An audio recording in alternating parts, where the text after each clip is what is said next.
Now, an oil spillage at Kibwezi in Makueni County, which was exclusively exposed by KTN News, has for the third week now continued to draw sharp reactions. The Senate Committee on Energy, which had toured the affected areas, has now demanded that children living within the vicinity of the oil spill must be screened for possible poisoning. The committee, chaired by Baringo Senator Gideon Moi, further warned that all the affected residents must be adequately compensated. Murimi Mwangi has the details. This visit by 4 members of the Senate Committee on Energy is the second high-profile delegation to tour Thange village in Kibwezi, Makueni County, in the past 2 weeks since news broke of massive damage caused by an oil spill from a pipeline managed by the Kenya Pipeline Company. And the committee, chaired by Baringo Senator Gideon Moi, is now concerned that children living in the area may have been infected with diseases arising from contamination of the water by oil. The committee also announced that it will, in the coming days, constitute an independent assessor to evaluate the extent of the pollution caused by the spillage and recommend solutions. The recent rains experienced in the area has seemingly spread the hazard to new areas, as the contaminated water continues to mix with more fresh water sources. Among those affected are close to 800 pupils and students from Thange primary and secondary schools. The hope of residents is that the compensation will be expedited so that they can rebuild their lives. Watu wa agriculture wakatuambia ile sumu iko na hiyo mafuta ikichanganyika na hii mboga ndio inaifanya ikauka. Naona tukikula inaweza hata kufanya tusipate watoto. The cries of lament from residents of Thange, Kibwezi constituency, Makueni County.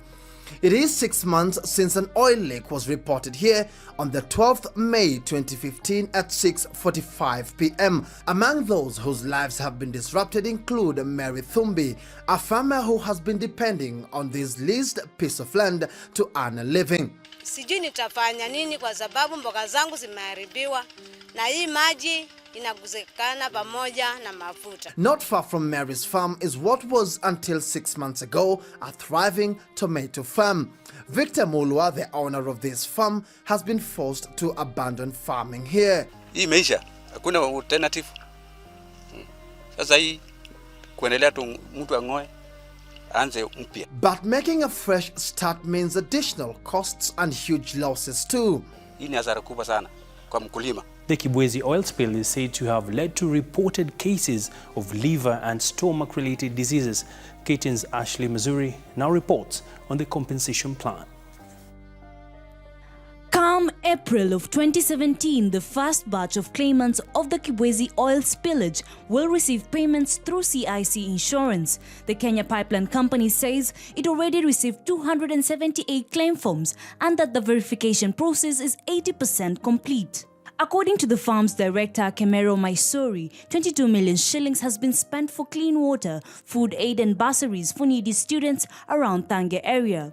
Last year, Kenya Pipeline Company started a cleanup exercise of the 1,400 meters affected area, where the contaminated water was pumped to existing wells adjacent to the river after the oil spill. Members of the National Assembly Environment and Natural Resources Committee who toured Thange oil spill area in Kibwezi East, Makueni County, faulted the Kenya Pipeline Company over delayed compensation of the victims. The company had failed to honor a promise to compensate victims, pointing out that some of the affected were forced to sign claim forms and paid less. The oil, which spilled when a pipe burst, contaminated the soil and water bodies, including River Thange, which many residents rely on for water. As a consequence of pollution from the spillage, residents say they suffered chronic diseases, livestock died, and crop failed.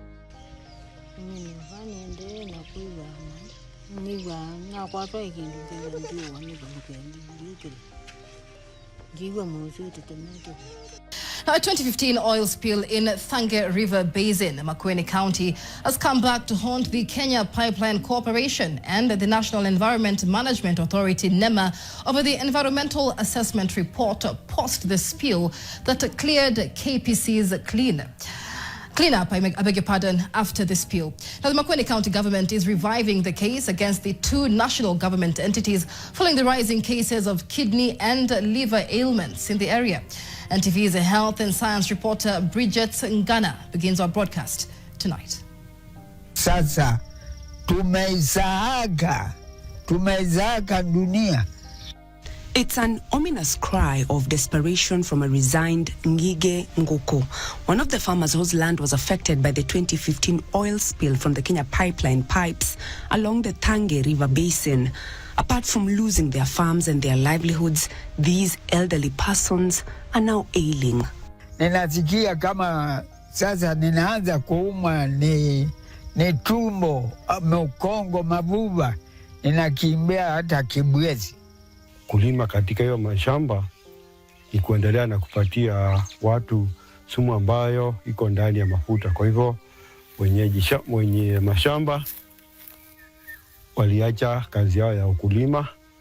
Villages along the Thange River have borne the brunt of the decade-old oil spill, with deaths and ailments being witnessed nearly on a daily basis. Even the community health promoters have not been spared from the oil poisoning in the environment. Tunaenda tukiwa tu ni kama mtu ni kama ako kiwete tu. Nasikia kichwa kinauma, tumbo linauma, nasikia figo pia zinauma.